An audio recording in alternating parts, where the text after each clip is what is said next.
This is Leader Time by FedNet for April 3, 2025. Welcome back to the only source for floor remarks by Senate Majority Leader John Thune and Democratic Leader Chuck Schumer in podcast form. Thune discussed taxes as the Senate poised to amend a House-passed budget resolution and restate his goal of extending 2017 rates under the Tax Cuts and Jobs Act. The following material is protected by copyright. Mr. President, as early as today, we expect to take up a budget resolution that will lay the groundwork for delivering on the Republican agenda. This resolution is the first step toward a final bill to make permanent the tax relief we implemented in 2017 and deliver a transformational investment in our border, national, and energy security, all accompanied by substantial savings measures and common sense reforms to our government.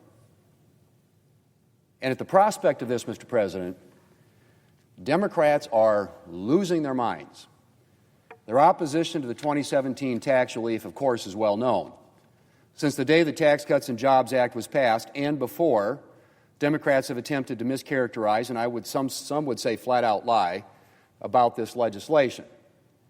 In fact, the Washington Post fact checker has repeatedly issued 3 and 4 Pinocchio responses to Democrats' claims, which center around the falsehood that the Tax Cuts and Jobs Act was about handouts to corporations and billionaires. The truth, of course, Mr. President, is not only did the Tax Cuts and Jobs Act cut taxes for every income group, but it was working families, not the wealthy, who received the greatest proportional benefit. Let me just repeat that. The truth is that not only did the Tax Cuts and Jobs Act cut tax rates for every income group, but it was working families and not the wealthy who received the greatest proportional benefit. Those, Mr. President, are the facts. But of course, the facts have not gotten in the way of Democrats continuing to claim that extending this tax relief is about handouts to billionaires. Democrats' latest hysteria is centered around the application of budget rules we'll use for this week's budget resolution. They claim that using a current policy baseline is somehow destroying Senate rules, even though the 1974 Congressional Budget Act, which governs this budget resolution, clearly states that it is the chairman of the Senate Budget Committee who determines the budget baseline used for budget resolutions. The senior senator from Vermont, who caucuses with the Democrats, confirmed that it's the chairman's role in a 2022 report when he was chairman of the Senate Budget Committee. And of course, Democrats themselves have previously advocated for the use of a current policy baseline. They basically invented it back in 1977, shortly after the Budget Act was enacted. Chairman Muskie, a Democrat from Maine and chairman of the Budget Committee, used a current policy baseline in his budget resolution because he thought it represented a more realistic benchmark. More recently, President Obama's fiscal year 2013 budget assumed $4.5 trillion of expiring tax cuts would be extended in the Democrats' baseline, matching current policy at the time. Jump forward to the Biden administration's most recent budget, in which Democrats explained that, and I quote, "Adjustments to the baseline are needed to better represent the deficit outlook under current policy and to serve as a more appropriate benchmark against which to measure policy changes," end quote. So, Mr. President, using the current policy baseline is not some bizarre new gimmick. I should also note, of course, that the Senate parliamentarian has deemed the Senate budget resolution, which uses the budget policy baseline, in order and ready for floor consideration. Democrats' sudden concern for saving money and protecting the character of the Senate is touching. Who would have guessed that the party that was so eager to tear down a fundamental Senate institution mere months ago by killing the Senate filibuster would suddenly develop such a passionate interest in defending the character of the Senate? But their hysteria is misplaced. Now, Mr. President, I do understand that Democrats are uncomfortable with the idea of tax relief. When you think that government knows best, and when your enthusiasm for new government programs is virtually unlimited, it's no surprise you'd prefer to maximize the flow of taxpayer dollars to the government. But Republicans believe fundamentally that Americans know best what to do with their money. And so no matter how many times Democrats attempt to distort or outright lie about what we're trying to do here, Republicans intend to deliver a permanent extension of the tax relief that we passed in 2017.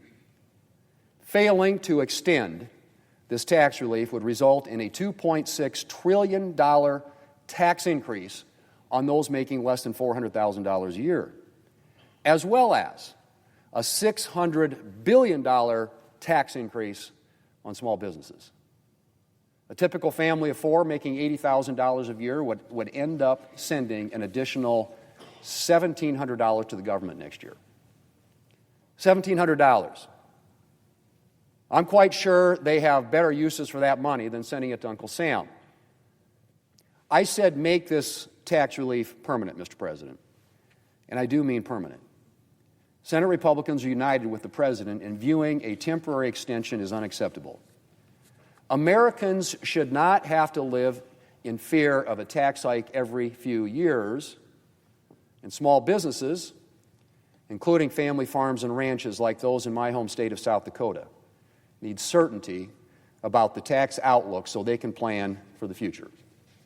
Making the Tax Cuts and Jobs Act permanent will ensure that Americans' take-home pay does not go down, and it will have significant economic benefits. The National Federation of Independent Business reports that making the Small Business Section 199A deduction permanent would result in the creation of an additional 1.2 million jobs annually, with that number climbing as the law goes on. And the Tax Foundation reports that long-run gross domestic product would increase by a substantial 1.1%. That means more jobs and more opportunities for American workers. And, interestingly enough, increasing federal revenues to the tune of about $3 trillion, which is the right way, Mr. President, by growing the economy. When the economy is growing and expanding, people are working, they're making money, they're taking realizations, they're paying taxes, and you know what? Government revenue goes up, not down, which is exactly what we experienced when we passed the 2017 Tax Cuts and Jobs Act 8 years ago now. Mr. President, as I said earlier, it was working families, not the wealthy, who received the greatest proportional benefit from that Tax Cuts and Jobs Act. And it is working families, not the wealthy, who will see the greatest proportional benefit from making this tax relief permanent. We are here to make sure that hardworking Americans have more breathing room, to make sure that our economy is providing them with jobs and opportunities, that they are not facing lower paychecks next year. Mr. President, I was proud to help draft the 2017 tax relief and put more money in American families' pockets. And I look forward to permanently extending it in the near future. Schumer focused on the economic harms of tariffs President Trump ordered the day before on what the White House called Liberation Day. So, Mr. President, yesterday, Donald Trump made one of the dumbest decisions he has ever made as president, and that's saying something. The tariffs Donald Trump approved yesterday are far, far worse than we thought. It's the largest tax hike on families since World War II. Yesterday was not Liberation Day, it was Tax Day. Middle class, pay more taxes, Donald Trump is telling you. That's what the day's all about. This morning, naturally, the markets are plunging. The Dow was down 800 points. The S&P is already on track for its worst day in years. Donald Trump has single-handedly created a financial forest fire. Trump called yesterday Liberation Day. Nobody was feeling even close to liberated. Quite the opposite. American families are learning the hard way that Donald Trump has them right in the middle of a pincer and is squeezing them on both sides. On the one side, Donald Trump is pushing tariffs that will cost working families an extra $5,000 a year. And by his own admission, he, quote, could not care less. On the other side, Donald Trump is working with Republicans to gut vital programs working families rely on, like Medicaid, Social Security, veterans programs. So there's a pincer. Trump So there's a pincer. Trump's tariffs raise costs and pick people's pockets on one side. And Trump's budget and his budget cuts are taking away health care and benefits and veterans' care on the other side. Now, there are smart ways to use tariffs, and there are dumb ways to use tariffs. Donald Trump is using tariffs in the dumbest way imaginable. In fact, Donald Trump slapped tariffs on penguins and not on Putin. Trump sanctioned the herd in McDonald Islands, only inhabited by penguins. And that's what happens when you don't have a clue as to what you're doing. You fire air traffic controllers, dismantle disease outbreak monitoring, sabotage Social Security and VA operations, censor climate data, defund public schools, an ND trade war on penguins. What is going on? Prices on groceries, prices on electronics, appliances, metals, beer, furniture, fertilizer, and so much more will go up. People's retirements are in peril as markets are in turmoil across the globe. And Donald Trump says, I couldn't care less. That's his quote, America. You're getting squeezed on both sides by his tariffs and his budget. And he says, I couldn't care less. The American people are learning quickly that Donald Trump is breaking all the promises he made in the campaigns, and he's not on their side. He couldn't care less. It's truly unbelievable to watch the sheer destruction Republicans are inflicting on Americans. We aren't even 100 days into President Trump's second term, and the Republicans this week will plow ahead to take away people's Medicaid. They're letting Elon Musk sabotage Social Security. He says it's a Ponzi scheme. He says he's okay if it's eliminated. What do these rich people know about how middle-class people struggle? It's a little coterie of billionaires that's running policy, and as I said, the middle class is getting squeezed by the pincers on both sides. What are they doing, firing tens of thousands of epidemic responders, healthcare workers, food inspectors, abandoning veterans? And now, on top of all of that, it's been bad enough before, quote, Liberation Day, which is tax day. The Americans are going to pay $5,000 a year through his tariffs. For what? Why are they doing all this? Why would they do all this? Why would they hurt people, so many people, in so many ways? Why would they have that pincer squeeze them? I'll tell you why. One thing, one reason. Tax breaks for the billionaires. As I said, this is a coterie of billionaires running the government. Trump and Musk and Lutnick and so many others. You've heard the net worth of his cabinet. It's incredible. Cutting taxes for billionaires makes them squeeze the American people. It's utterly disgusting. President Trump should reverse course on his disastrous tariffs immediately, or else he risks plunging America into a recession.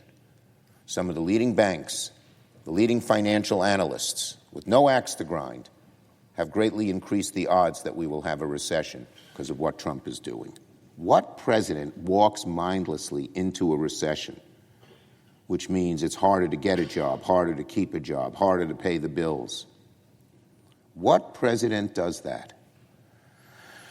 So I am calling on the House and Speaker Johnson, given how bad Trump's tariffs are, they now know it, to come back into session and vote the Senate's bipartisan bill undoing the tariffs on Canada, the bill we passed yesterday with bipartisan support because a few Republicans had the courage of their convictions and voted against the president and for Senator Kane's very, very timely and needed bill. If the Speaker really cares about the American people and the costs they would bear by these tariffs, he should call back the House and take up the Senate bill immediately. The American people care about one thing above all, and they care about a lot of things. But at the top of the list is inflation. That's the number one thing on people's minds. We've heard that over and over again. on last November's election day and ever since. And Donald Trump said in his campaign he'd reduce prices on day one when he got elected. He's doing just the opposite. He's not just reducing prices, he's dramatically raising them, $5,000 a year on the average American family. And by his own admissions, quote, Donald Trump said, I could not care less. On the budget, this week, Donald Trump and the Republican Party are hitting Americans with a brutal 1-2 punch. On one side, Trump has hit Americans with a massive tax hike through his extremely dumb tariffs. On the other side, they're unfocused, just unfocused. On the other side, Senate Republicans are getting ready to take away vital programs, throw people off Medicaid, all so they can give massive tax breaks to billionaires. It's a brutal Republican pincer move, with American families trapped in the middle. Trump's tariffs raise costs and picks people's pockets on one side, and Trump's budget cuts are taking away health care and benefits and veterans' care on the other side. If Republicans pass their agenda, 80 million Americans will be at risk of losing coverage. Rural hospitals, community health centers, nursing homes will be at the risk of closure. If Republicans proceed this week, Senate Democrats will expose their agenda for the American people to see. We will pick their bill apart. We will put them on record. We will force Republicans to explain in multiple ways again and again and again why they want to cut taxes for the rich at the expense of working people. Senate Republicans are so hell-bent on cutting taxes for billionaires, they seem ready to detonate the rules of the Senate and break their word to get it done. Republicans spent years preaching about preserving Senate rules and protecting regular order, but now that their billionaire tax cuts are on the line, the rules don't seem to matter for them. We all know what's going on here. We know. Senate Republicans don't want to admit that their plan to make these tax cuts permanent will add $37 trillion to the debt. $37 trillion. That more than doubles the totality of our national debt today, more than doubles it. It is reckless and it is dangerous. So Republicans, in essence, want to pretend like their trillion-dollar tax cuts are free, like magic. Or, as Chip Roy, one of the most conservative Republicans around here, said, like fairy dust. A middle school math student could tell you this is ridiculous.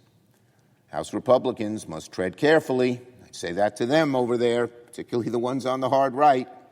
If they go along with this dangerous gimmick hatched by Senate Republicans, they will pave the way to add $37 trillion to the debt. Republicans will forever incinerate any credibility they have to complain about debt and deficits. When you go home, Senate Republicans, don't tell your constituents that you want to cut the debt. $37 billion.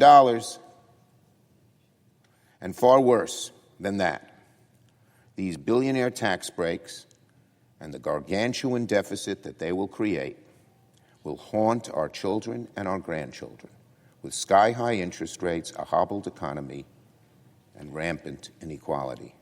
It's not the world I want my grandchildren to grow up in. House Republicans must not go along with this dangerous plan by Senate Republicans. Be sure to watch and subscribe to our YouTube channel at FedNet TV as the budget process unfolds. This program is copyrighted by Federal Network, Incorporated, and provided only for informational and educational purposes.